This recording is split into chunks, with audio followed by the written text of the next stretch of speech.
Happy Thursday, right here in Mass listeners. Today's guest is Dan Procopio.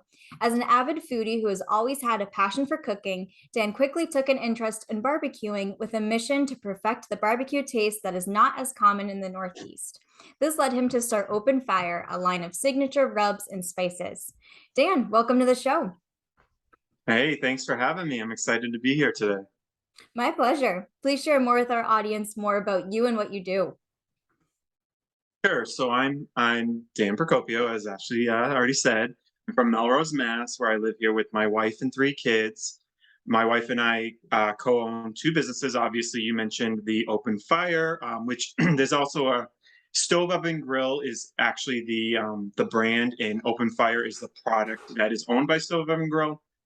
I'm really the lead on those two, Stove Oven Grill and Open Fire. Daniela helps me with this, and Daniela, who's my wife, also we have the other business we have together is called Solma. Daniela's the lead on that one. I help her with that, and that is the first ready to drink lactation support feed for the mom on the go. Love Um, it. yeah, absolutely. My background before this is not cooking or culinary related at all. I had 12 years finance related industry, worked in the finance industry. Decided, you know what, time to do something different. My passion started to become cooking, and again doing barbecuing and all that, and that's where we're at now. Switch to this. Yeah. And it's amazing to see, which I shared with Daniela. For those of you who are listening, Daniela's episode will air a little bit later than Dan's, but both of you are so entrepreneurial minded and are always coming up with new ideas and things that you want to try. And I think it's really inspirational for people who have this passion that they want to follow, just like you did with barbecue and cooking. Yeah, absolutely. It's a completely different lifestyle and work, career, whatever you want to call it, doing this, but it's a lot of fun, I think. So definitely doing stuff that we really enjoy doing. Right. And I know you mentioned that previously you were in the financial industry and had focused on that for 12 years. And so, what kind of prompted your inspiration to get more into cooking, and what almost inspired you to fall in love with it and then turn a business out of it? Yeah, it's kind of funny. When I first started cooking, I probably first really started getting into cooking maybe 7 or 8 years ago, and I really didn't like it at all doing it at first. I found it super tedious cutting up vegetables and preparing things, and I just kind of stuck with it, and then I started getting better. And when you realize like you can create these things whenever you want, and like whatever you're craving, you just make yourself, and like you almost become proud of what you do at the end. I Mm. started to get really hooked on it, and a lot of inspiration came from watching the Food Network and definitely online chefs. I've learned tons just following the YouTube videos that I would watch, anything I follow on Instagram, and that's kind of what I'm trying to do for other people. That's why I like to, in addition to selling the rubs, the stove up and grill part is we have an Instagram, Facebook, we have all social medias and our website. We share recipes every Wednesday. I try to make it as easy step by step to kind of let people know that, hey, you don't have to have a culinary background to be creating dishes like this. It's not so difficult to do once you get the hang of it. Yeah, there's going to be some growing pains. I took me a good 6 months of just disaster after disaster, but you eventually get better at it, and I've really come to enjoy it, and I've made a business out of it, like you said. Yeah, which is amazing. And what made you want to focus on barbecue specifically? Like, did you go down south and experience the amazing food there, or maybe it's always been a food you've really enjoyed? Yeah, well, like you said, you don't really get great barbecue in Massachusetts. Like I'm sure there are places, but it's not like it is in the South where you can get it Mhm. anywhere you want. There's going to be some really good barbecue. We lived in Miami for 3 years, and there was a barbecue joint we went to down there, and I really started getting into this food. I was like, this food is so good. And then when we moved back up here, we didn't really have many options. So I was like, let's just get a smoker and start doing it. And just started doing that. I was like, I can just do this stuff myself. Why not? And then I started experimenting, making different rubs, making different sauces. We started hosting people, and they all were like, "Whoa, this stuff is pretty good. You should start bottling this up and selling it." So that's kind of how I got into cooking and barbecuing, and then from there, kind of turning into a business by just doing it for other people, friends and family, and then being like, this is really good. You need to start selling this. Yeah. And how did you get the inspiration for the rubs? Was it certain flavors that you've tried before and kind of wanting to make your own creation, or maybe even seeing what people are really interested in with their tastes and preferences? Kind of a combination of both, I would say. Again, watching other videos or the Food Network, seeing what people were kind of mixing together, and then really just experimenting, seeing putting things together, trying it out, seeing how it tastes, things like that. Looking up a lot of different recipes and kind of picking out things that I know that I like, and let's say, hey, let's throw them together. Let's see how this comes out. And more often than not, it ends up being pretty good. So that's kind of how I got inspired and started making my own stuff like that. Mm. And you're right where you say that the barbecue up here is definitely not what it's like down south. My Not even brother-in-law is close. from the south, and going down and visiting his family down there, like we've just experienced the difference. And Yep. you kind of have to definitely recreate it. And so he has his smoker and his sous vide and all of that stuff Mhm. because it's just not easy to find it up here. So I think it's great that you're kind of bringing that taste up for northerners to really experience and enjoy. Absolutely. Like you said, it's not the same. The barbecue is so good down south, and here it's I know there's good places around here, but again, it's just not as easy accessible to everyone. I guess is how I would say to get really good barbecue here. Yeah, which is a good way to put it. And so, as you mentioned, you also publish new recipes every Wednesday. What's the recipe development process like? Is it things that you're seeing and liking yourself, or maybe even recreating new recipes for old classics, or it might even be a mix of both, depending on the week? A lot of the time, I'm taking dishes that you've probably heard of and just kind of making them my own way, how I would do it, and then again, usually I'll end up if I like something. Well, here's Daniela's coming in. She's my chief taste tester. We joke. She's always there to test things and hey, what do you think about this? Did you like this? And if we both like it, and then we will do it for someone else. If people tend to like it, be like, all right, this is a recipe we can use as a post. So that's kind Mm, of how that comes about. yeah. And with the rubs, where can they be bought in case people would like to purchase them?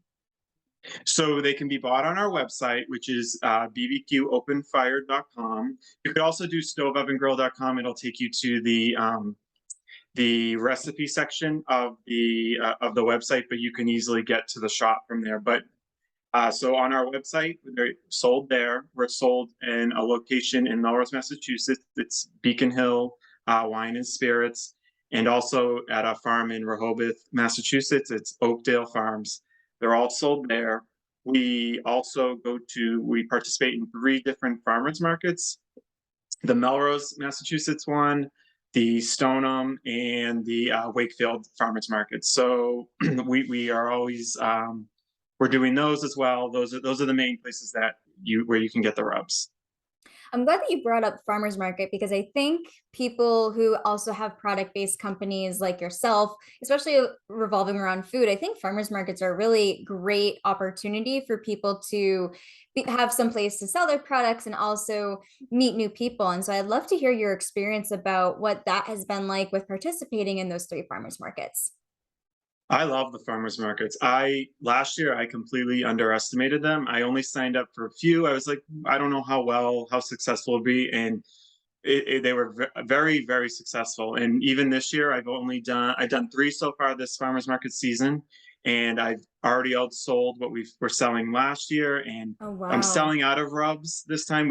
We came out with recently 4 new rubs. One's a chimichurri rub, smoky road rub, a spicy barbecue rub, and a mixing it up rub. And the chimichurri one, every farmer's market I've sold out. It's a great opportunity, I feel like, to really get your product out there. It's been great for us. And like I said, I completely underestimated it in the beginning. Yeah, and to your point, it can also be hard to know which farmers market is going to be the right fit because since there's so many and you only have so much time and hands available to help out, I can imagine be kind of tricky to figure out which one will be the right one for you to participate in based on what other vendors are there, the size of the number of attendees who are coming, and all of that stuff. Yeah, honestly, last year all we did was the Melrose one, and the reason for that was I'm from Melrose, so I was like, "Oh, let's Mhm. start really, really local here." Then you talk to other people who are vendors there as well, and they might recommend this one or that one, and that's pretty much how we figured out to go to the Stoneham and the Wakefield one as well. And but yeah, exactly what you mean. That was my first thought beforehand. I was like, I don't know if this type of product's going to work at the Melrose one, but it has, and it's worked just as great at the other locations as well. Amazing.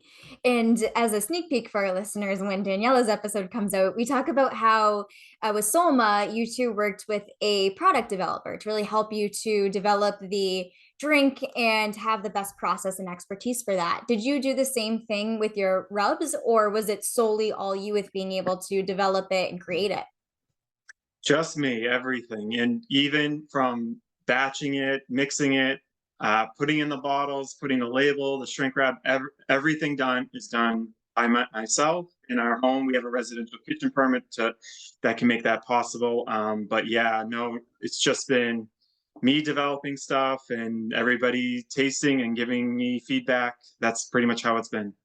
Oh, that's awesome. Especially because I can imagine that it's a lot to take on. So I give you a lot of kudos for being able to just go full in and be able to develop it and be able to dream live out ultimately. Yeah, it's fun. I enjoy it. Like I said, it's not like the early days where I was like, I don't like cooking at all. I actually have fun doing this. So it's yeah, it's been a lot of fun for me to kind of develop these products. Yeah. And it's funny that you say that you didn't enjoy cooking at all because I feel like I'm finally coming out of my dislike of cooking phase Yeah. where it's almost like I don't want to say meditative, but it's a really good transition phase where like at the end of a work day, I find if I'm like stressed out or just tired, I can just put on my Bluetooth speaker and play music and it kind of helps Yep. me to get out of work mode and into relaxation mode. And I've really come to appreciate it because of that, where it just kind of gives you the opportunity to wind down and also be creative too, because cooking involves a lot of creativity. Absolutely. I couldn't agree more. So a little story that we do here is during the week, there's not much time. So we do pretty much quicker meals during the weekdays, except on Fridays, where we every Friday night we'll put our kids to sleep their normal time, but we'll eat later. And Danielle will do whatever she has to do, and I'll go in the kitchen and I'll do a pretty big meal, put on some music, and exactly what you mean. It's like relaxing. It just after the work week or whatever, it's a good way to end it for me. And like again, I'm working at the same time while I'm doing this because I'm experimenting new stuff, and it's a lot of fun, I think, to kind of just unwind on a Friday night with a long meal that we'll enjoy, and then it's the weekend. So Yeah, absolutely. I love that. And speaking of cooking, it's funny because with my brother-in-law, who also does a lot of barbecue cooking, my dad said to him, like, you kind of got yourself in a trap because now we're always going to want you to cook with how good your food is. So I can imagine it's the same with you, with your friends and family. Once they tasted your food, now you're the sole chef. yep, that does happen a lot. But I don't mind it. I actually enjoy it. It's fun for me to do this. So it's very rare when I'm like, I don't feel like doing cooking tonight. It happens, of course, it happens sometimes, but more often than not, I'm like, yeah, let's do it. Let's find something complicated to make, and let's do it. Let's see how it comes out. Yeah, I love that. And so, in being able to focus on this company, do you also still work in the finance industry, or did you transition out of that and focus on full-time entrepreneurship? Completely transitioned out. It's everything is on these two businesses we have, and so I left at the beginning of last year. So January 2022 was when I left, and been doing this ever since.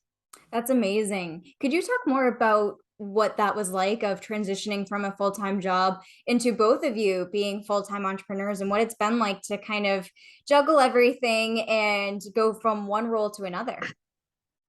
Yeah, I mean, it's certainly an adjustment at the beginning. One thing that you always get is a lot of people kind of assume like, oh, you're doing your own thing, you're not working at a company, you must have so much free time now, and it's actually not that at Hmm. all. I Yeah. could, but then the businesses wouldn't go anywhere. Like you actually have to like I'll be 11 o'clock at nights answering emails that I didn't have time to do earlier in the day. This ever since farmers market season, I've been every night making rubs after the kids go to sleep. It's actually quite busy, but it's different. There's definitely flexibility that you don't get with the normal job that I would the 9 to 5 that I would have before in the finance industry, because I can make my own hours. If I Right. have something to do during the day, okay, then I'll do it later at night. So I really like that, the flexibility to it. But it's certainly an adjustment, and it's definitely for anyone who thinks that you're not going to be busy. That's not true. But well, I guess it could be, but you're going to get out what you put in. So if you're not putting in, your business isn't going to go anywhere. Yes, and you're absolutely right about that. Like, before I ended up getting my own house when I still lived with my dad, and I love my dad, but he would be like, "Can you run this errand for me and do that errand for me?" And I'm like, "No, I can't. Just because I'm Yeah, working from home doesn't mean that I have all of this time to do exactly. stuff." And I think that's a big struggle that a lot of entrepreneurs face, especially ones who work remotely, is kind of not getting people to realize that they do have a really packed schedule, even though they do work for themselves. It's so true. Yeah, it's busy. There's no doubt about that. Absolutely. And with both businesses, how do you like juggle your time between the two without feeling like you might be taking away from one in order to focus more on the other and really ensure that you're giving them an equal amount, if possible, of time and attention? It's challenging. There's no doubt about that. I guess the thing that kind of helps us is that I'm definitely the lead with the stove oven grill open fire stuff, and Daniela is the lead with Solma. So we might have to split up at sometimes. Like, okay, I got to do all this stove oven grill stuff. Um, Daniela has to do the Solma stuff. Boom, we'll just go our separate ways. You work on that. I'll work on this. But Mm. it can be a challenge at times because yeah, there's two businesses that need to be run, and we got to when things need to get done, we got to do them. So it certainly can be challenging. Right. And what would you say is your favorite part about what you do, in addition to the cooking and being able to create new rubs? I think probably I actually really enjoy doing the farmers markets, and it almost makes you more part of the community. That's actually how we a lot of times that's how we've got started into getting into those other businesses is we met people at the farmers markets. Another thing is last year the mayor of Melrose they were at the farmers market, and they were looking for small business local vendors, and they ended up asking me to if they could use rubs as a gift for they were having like a conference with 50 other mayors from surrounding towns, and they wanted to use ours. So it's like you almost become more of the community that you make connections you wouldn't have. So I've Yeah. enjoyed those farmers markets, getting out there, meeting more local people, local businesses, and just again feeling like you're more part of the community. Absolutely. And I can imagine that people who try your rubs at farmers markets might then end up saying to their family or friends, I just bought this rub. Now you need to buy it. And it's kind of like that long chain or snowball effect where now you're just constantly getting recommended to other people. Exactly. Yeah, and a lot of times, so the last year, what happened is someone like during the summertime, they were at the farmers markets. They like the rubs. They bought them, and then came December. They were like, "Hey, I put together these gift baskets for all these people, my coworkers or whoever they give them to," and they're like, "I need like 12 rubs. Can you send me them?" And it's like, it's actually pretty good like that because now Yeah. these people who are familiar with your rubs, they like them. They're going to use them for other. They might end up using it for something like a gift basket or something like that. Absolutely. And with the rubs, do you give recommended recipes where you might say this rub pairs really well with this meat or something more specific to kind of give people almost like a starting point for using it? So on our website, if you go to our shop and you look at the rubs, there's a little write up about there about some stuff you can do. But part of the weekly recipes that get posted, you can actually filter them by the type of rub, and any rub that's associated with the recipe will show up on the one that you click. It's Oh, kind of perfect. that's a good way to help guide people on, hey, this is how you can use this one or something like that, because that's important. Right. One thing I've learned from doing this is a lot of people didn't realize that rubs they thought rubs were only for meats, and I'm like, no, you can I've made french fries with the barbecue rub. You can put them on Oh, vegetables, you yum. can do anything. There's so much you can do with it, and that was a little surprising to me, but again, something that someone that's not as familiar with cooking like I am isn't going to know that. So that kind of opened my eyes that yeah, I do need to kind of guide people because not everyone knows there's many uses for this. It's not just like, oh, you have to put this on chicken or you have to put this on a steak. It can be used for so many different other things. And I think that's a really great point that you bring up because it especially shows that it can work well with people who might have dietary restrictions, whether they might be vegetarian or maybe even vegan if your products are vegan. It still gives them this amazing flavor that they're able to use while Yeah, still being in compliance or aligned with whatever dietary restrictions they have to follow. exactly. The barbecue rubs, I'll put it on popcorn when we're eating popcorn. It Ooh, actually that works sounds really with good. that. Yeah, you don't even have to buy a special popcorn. Be any plain popcorn, just sprinkle some on. That's the thing. There's so many different uses you can use for it. It's not just one type of thing. And that's what another thing I like about cooking. I feel like there's no rules in cooking. Have fun with it. Experiment, see what works, see what doesn't. You might be surprised at something that some combination that works really well. Absolutely. And with all the cooking and things that you try, do you ever find that you almost feel a little bit biased towards the taste, where maybe if you're too close to the taste, you might have different opinions from someone else who hasn't tried it before? Like almost like if you've tried it so many times, you almost feel not necessarily like immune to it, but you might be used to it by that point, if that Mhm. makes sense. Yeah, it does. One thing that I've actually become more aware of is how much, and like you know this, but you don't really think about it, is salt level. Because like Um, something, one of the rubs, like someone might think is salty and someone else might not. And it's just like trying to balance, figure out what someone might like based off of their preference in that. And because everybody tastes things differently. And that was kind of a little bit surprising to me that now saying it, it's not surprising, but at the time it was. I'm like, whoa, you're the first person to say that you thought this was salty. That's not normal feedback. But hey, I have to be aware that there are people who are either just have are sensitive to saltiness, or they're on a diet that's very low sodium. So I have mm. to take that into consideration as well. That's interesting because I can actually think of like sauces, like pasta sauce that I have, and I'm like, oh, this is really salty. And so it's interesting that that applies to what you're creating as well. And like you said, something that you might not necessarily think about yourself, just being so familiarized with it, other people might pick up on it. Yeah, absolutely. Yep. And as you mentioned earlier on in the show, the rub is available at the Beacon Hill. What was it, the wine store, I think you said? Yes. Yeah.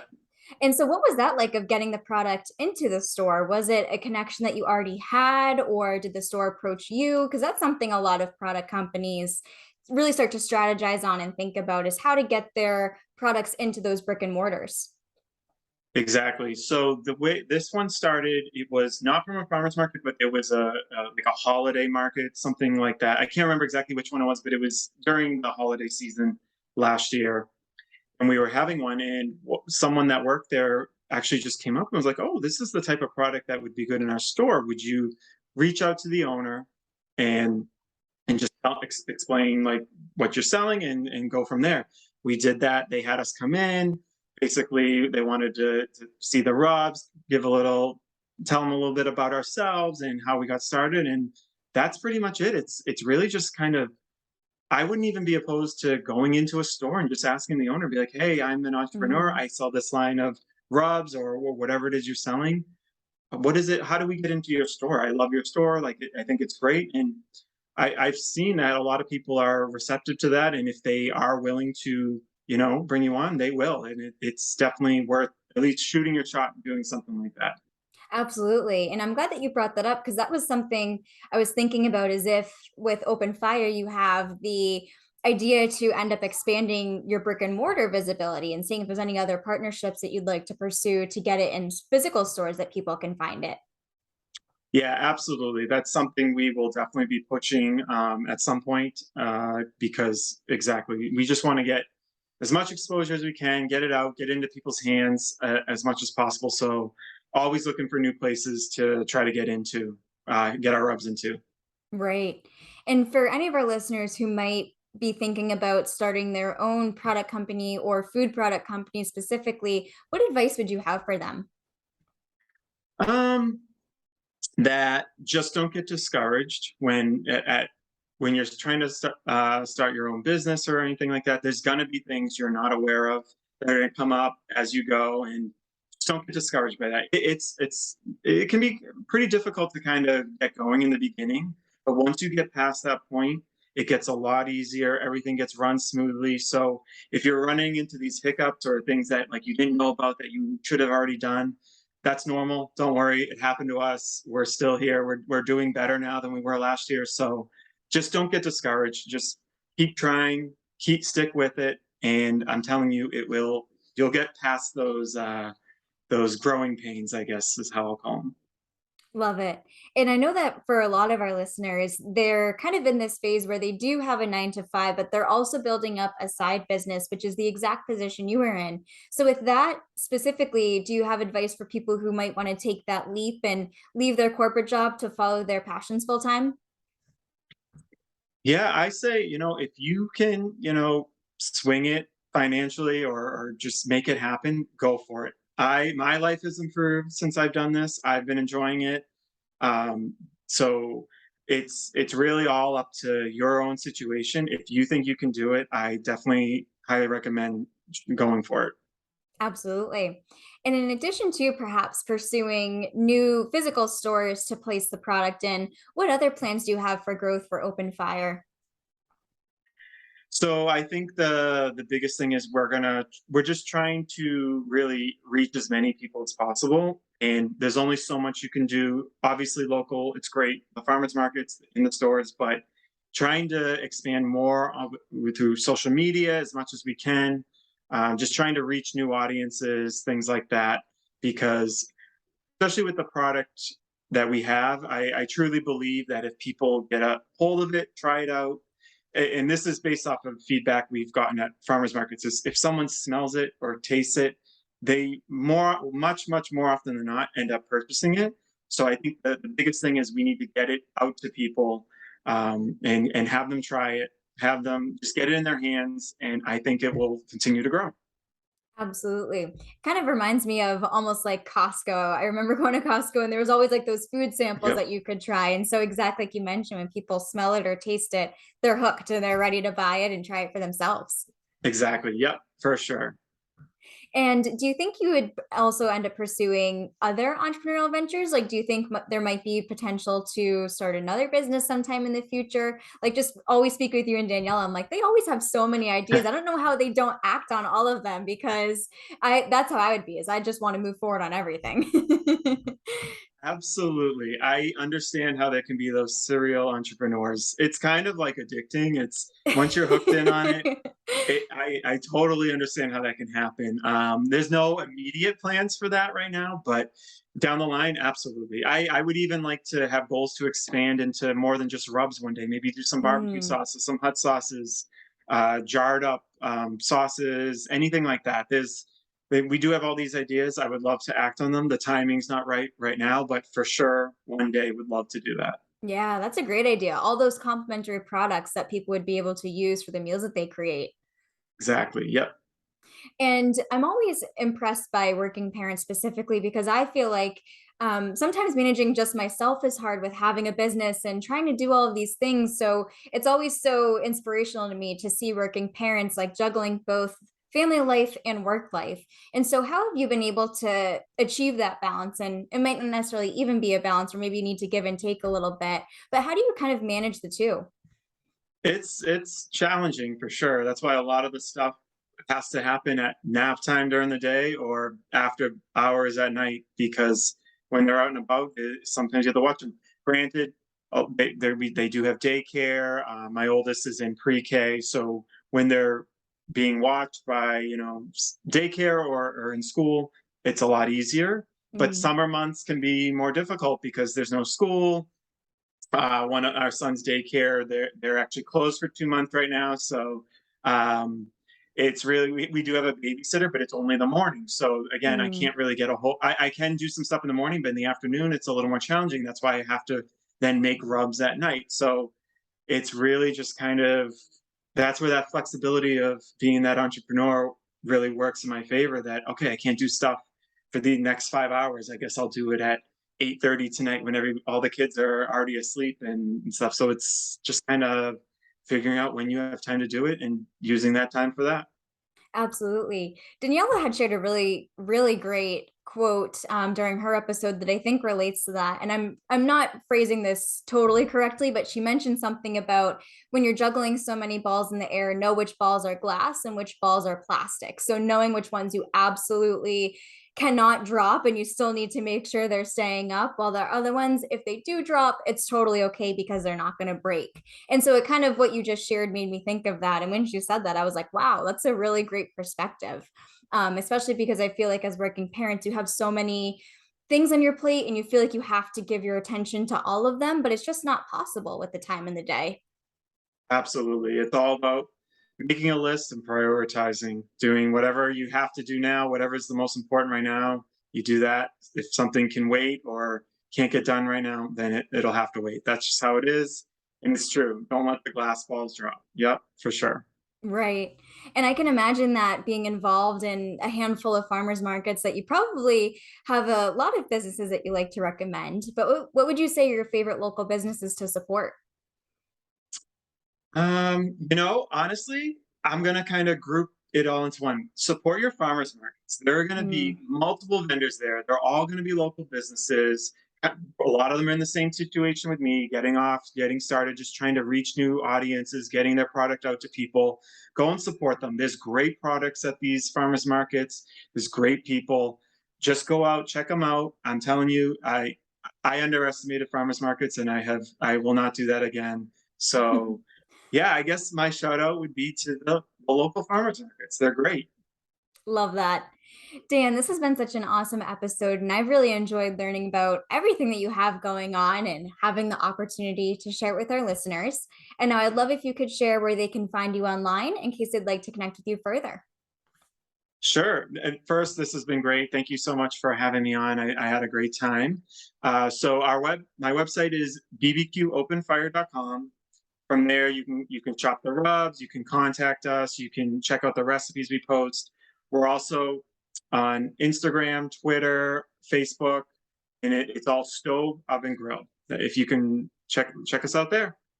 Perfect. And I will link to those in the show notes. That way our listeners can click through and connect with you from there. But Dan, thanks so much again for coming on the show. Yeah, thanks for having me. It was a great time.